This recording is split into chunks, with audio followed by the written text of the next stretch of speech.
Naku po, Lord. Sobrang ganda.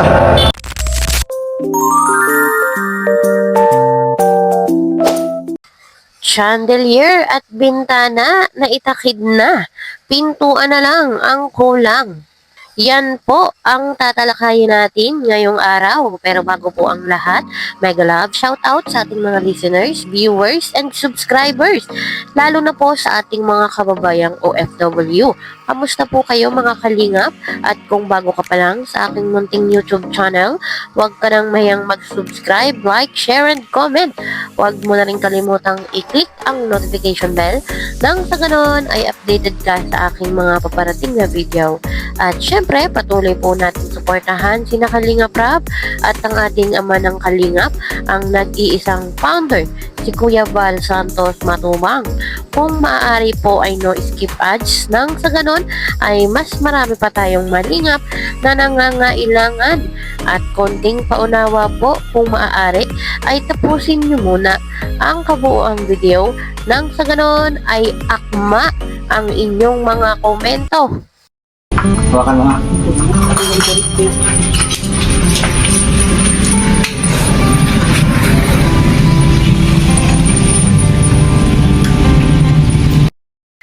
Fresh na balita. Kitang-kita nyo naman po mga kalingap at nagawa na yung chandelier ni Naviancy at naitakid na nga po ito.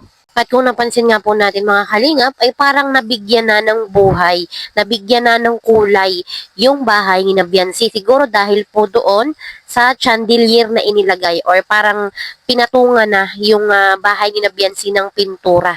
Magaling at maganda po talaga yung pagkakagawa ni na Supermac doon sa bahay ni Viancy. Yung mga grills na inilagay sa bintana, sa may balkonahe, at saka po doon sa may hagdan, ay halata mong matibay talaga. At pintuan na nga lang po yung ilalagay doon sa bahay ni Naviancy. At kung hindi ako nagkakamali, ay 5 pintuan yon. Bali po, may nag-sponsor ng pintuan, gawang Nara. So, yun po ay pinapagawa pa. Medyo siguro mga next week ay meron ng pintuan yung bahay. Sa sala, sa kusina at sa kwarto ay mga gamit na lang naman yung bibilhin. Pag okay na po lahat ay ribbon cutting na lang ang ating aabangan. Yan o. Tapos na ang bintana. Grabe. Ganda na sliding doon.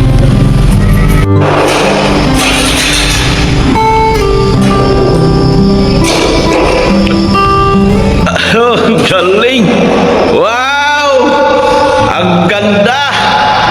Wow! Wow! Kahit saan dyan titingin, oh. Grabe ganda. Dito tayo sa malayo para makita yung ganda talaga. Oy, ganda! Tapos nagre-reflect siya doon sa kabila. Ang ganda. Gulping ganda. Yan, oh. Grabe ganda mga kalingap. Yan. Dito tayo sa labas naman. Yan o. Yan o. Oh, ay grabe ganda. Pag naikabit na yung isa doon sa loob, grabe na talagang ganda.